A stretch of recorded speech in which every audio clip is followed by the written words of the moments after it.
26 décembre 2024, les Nations Unies publiaient un rapport sur la situation au Soudan. Les chiffres sont alarmants.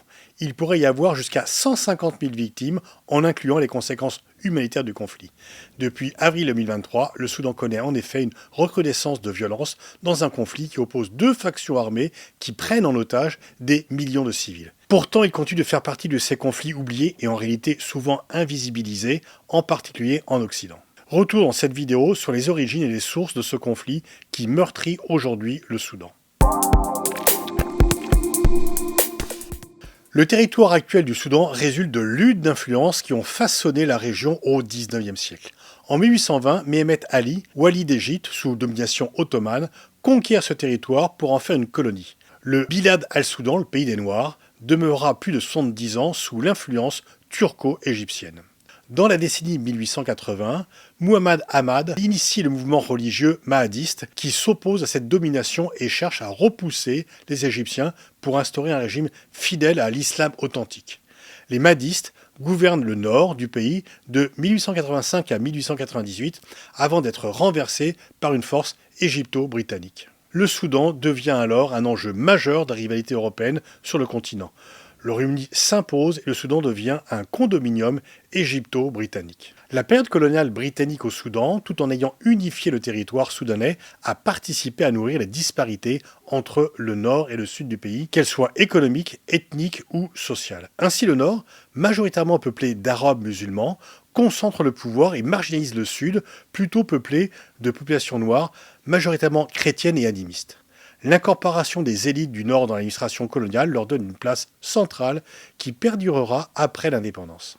Avec la chute de la monarchie égyptienne en 1952, le Soudan amorce sa libération de la tutelle britannique et obtient son indépendance en 1956. Cependant, le pays est rapidement plongé dans un climat de forte tension interne. Dès 1955, une insurrection éclate dans le sud, marquant le début de la première guerre civile soudanaise qui va durer 15 ans. En 1969, dans ce contexte de guerre civile, le maréchal Gaafar Nimeri accède au pouvoir à la suite d'un coup d'État établissant un régime à parti unique. Cherchant à consolider son autorité et à peser les divisions internes, il entame des négociations avec les dirigeants sudistes qui débouchent sur les accords de paix d'Addis Abeba en 1972. Malgré la fin du conflit, qui aura causé la mort de plus de 500 000 personnes, les tensions structurelles entre le Nord et le Sud persistent.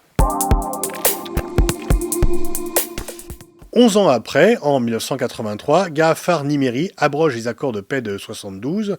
Cela s'explique par la découverte de riches gisements pétroliers au sud et la volonté du président d'imposer la loi islamique. Ces décisions sont à l'origine de la seconde guerre civile soudanaise. Le colonel John Garang, chrétien dinka originaire du sud, à la tête du mouvement populaire de libération du Soudan, lance une rébellion soutenue par les soviétiques. Ce conflit, l'un des plus meurtriers du XXe siècle, fera 2 millions de morts et 4 millions de déplacés. Il prend fin en janvier 2005 avec l'accord de paix global qui accorde 6 ans d'autonomie au Sud avant un référendum d'autodétermination. Au cours de ce conflit, Khartoum est secoué par une série de coups d'État qui débouchent sur la prise de pouvoir en 1989 du colonel Omar el-Béchir, soutenu par le Front islamique national d'Hassan al-Tourabi. Le nouveau régime, inspiré par la révolution islamique iranienne, effectue alors un virage islamiste et anti-occidental. Application renforcée de la charia, suspension des partis politiques, soutien à différents groupes islamistes radicaux. Oussama Ben Laden trouve ainsi refuge au Soudan entre 1991 et 1996. Le pays est alors marginalisé. Il est inscrit par les États-Unis sur la liste des États soutenant le terrorisme en 1993, mis sous embargo sur les armes par l'Union européenne en 1994 et sous embargo économique par les États-Unis en 1997. À partir de 2003, un nouveau conflit éclate dans la région sud-est du Darfour où de multiples tensions ethniques, territoriales et régionales dégénèrent. La région accumulait les facteurs de conflit, une sécheresse et une désertification combinées à une explosion démographique qui nourrit les tensions entre les populations sédentaires, agriculteurs majoritairement noirs, et les populations nomades, éleveurs majoritairement arabes. La politique discriminatoire du régime envers les populations non arabes a aggravé ce climat conflictuel et la guerre civile finit par éclater entre les groupes rebelles, Armée de libération du Soudan, Mouvement pour la justice et l'égalité, et les forces pro-gouvernementales.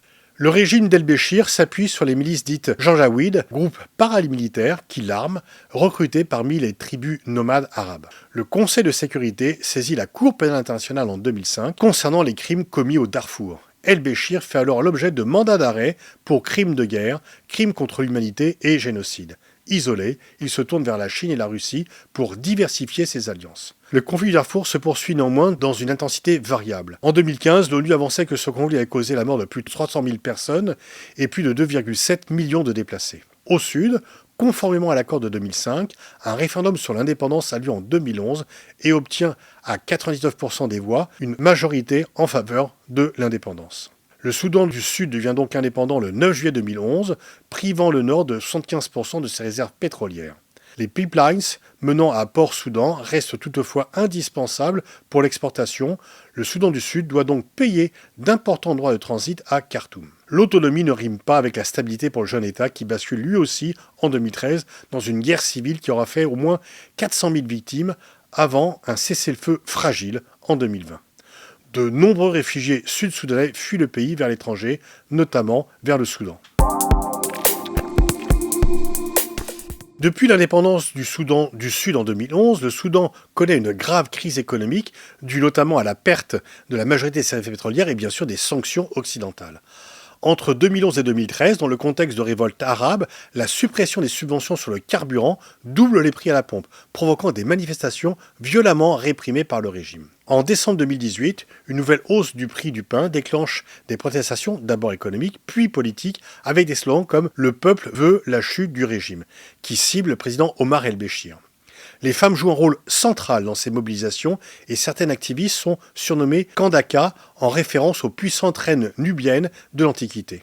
Ces manifestations sont violemment réprimées, plusieurs dizaines de manifestations sont tuées, auxquelles s'ajoutent des détentions arbitraires, des tortures et des violences sexuelles.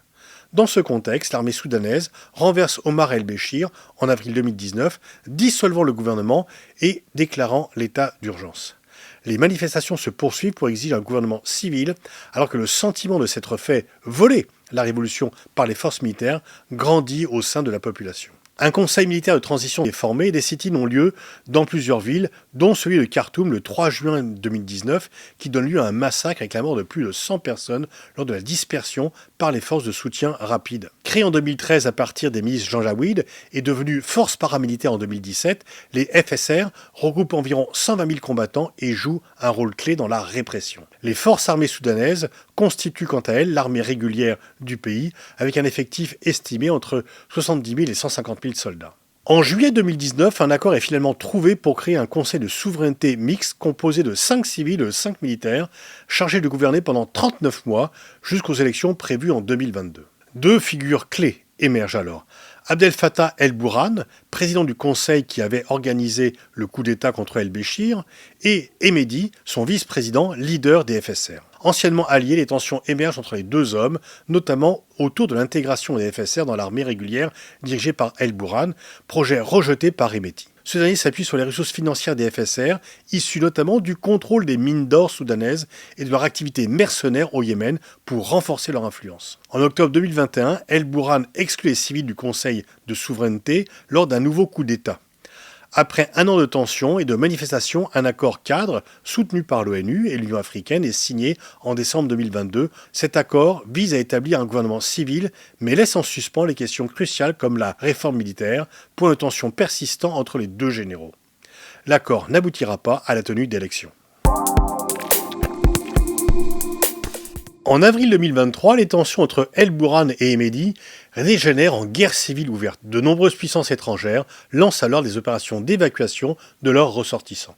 Initialement concentrés autour de Khartoum, les combats sont rapidement étendus à d'autres régions du pays.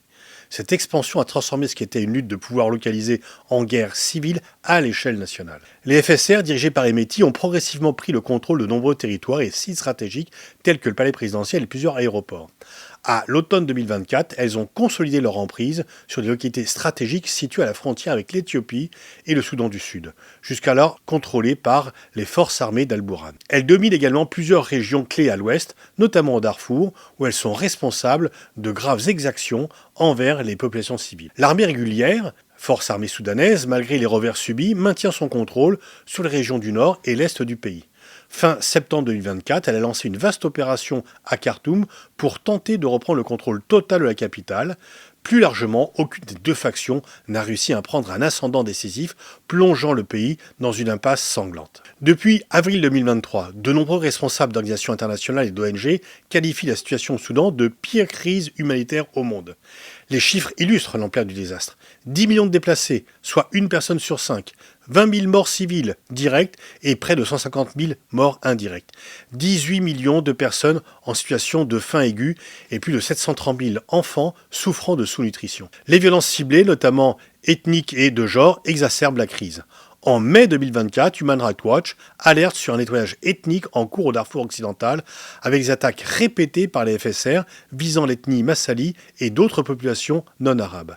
Human Rights Watch, soutenu par plusieurs rapports du Haut Commissariat des Nations Unies aux droits de l'homme, encourage une saisine de la Cour pénale internationale afin de mener des enquêtes. Cette campagne au Darfour, qualifiée de possible génocide, a déplacé plus de 500 000 personnes, notamment vers le Tchad voisin. La crise soudanaise actuelle s'inscrit dans un contexte géopolitique complexe qui mêle à la fois des intérêts régionaux et des ambitions internationales. À l'échelle régionale, depuis la chute d'Omar el-Béchir, l'Égypte, qui redoute une contagion, se tient aux côtés d'El-Bourhan. L'Iran, qui avait rompu ses liens diplomatiques avec Khartoum en 2016, a normalisé ses relations avec le pouvoir en place en juillet 2024. Hemeti, de son côté, bénéficie du soutien de plusieurs voisins en raison notamment de l'engagement passé des FSR au Yémen, en Libye, ainsi que leur proximité avec certains groupes rebelles tchadiens. Les Émirats arabes unis sont, quant à eux, accusés d'approvisionner les FSR en munitions. Abu Dhabi nie ces allégations et affirme acheminer seulement de l'aide humanitaire. Quant aux organisations régionales, l'Union africaine, autrefois très engagée au Darfour par le biais de la mission de l'Union africaine au Soudan, elle s'est progressivement retirée et fait preuve d'une très grande réserve face à la crise actuelle. La Ligue arabe, plus active, tente de coordonner les initiatives de médiation malgré la diversité des intérêts de ses membres. Sur la scène internationale, de grandes puissances cherchent à tirer parti de l'instabilité. La Russie, par le biais du groupe paramilitaire Wagner, a d'abord soutenu Hemeti pour s'assurer un accès aux mines d'or soudanaises. Après la rébellion avortée de Wagner en juin 2023, Moscou a semblé se tourner vers Al-Bourhan pour sécuriser un éventuel accès à Port-Soudan, élément crucial dans la stratégie russe visant à multiplier ses points d'ancrage dans la région. Africa Corps, qui succède à Wagner, reste présente dans le pays. La Chine tient une position ambivalente. En effet, elle a subi un principe de non-ingérence. Elle reste active économiquement au Soudan et cherche à préserver ses investissements. Elle est le principal acheteur de pétrole soudanais et détient une part importante de la dette du pays. El-Bourhan a ainsi été convié au forum sur la coopération Chine-Afrique en septembre 2024 à Pékin. La Turquie, pour sa part, a intensifié ses investissements économiques et militaires au Soudan. Elle a étendu sa présence dans le pays, obtenant par exemple en 2017 une concession de 99 ans sur l'île stratégique de Suakin en mer Rouge. Erdogan cherche aujourd'hui à jouer un rôle de médiateur dans la région. Les pays occidentaux adoptent pour la plupart une position critique, mais se contentent de sanctions limitées et de déclarations officielles, comme en témoignent les mesures prises par les États-Unis, qui ont instauré des restrictions de visa et quelques sanctions économiques ciblées.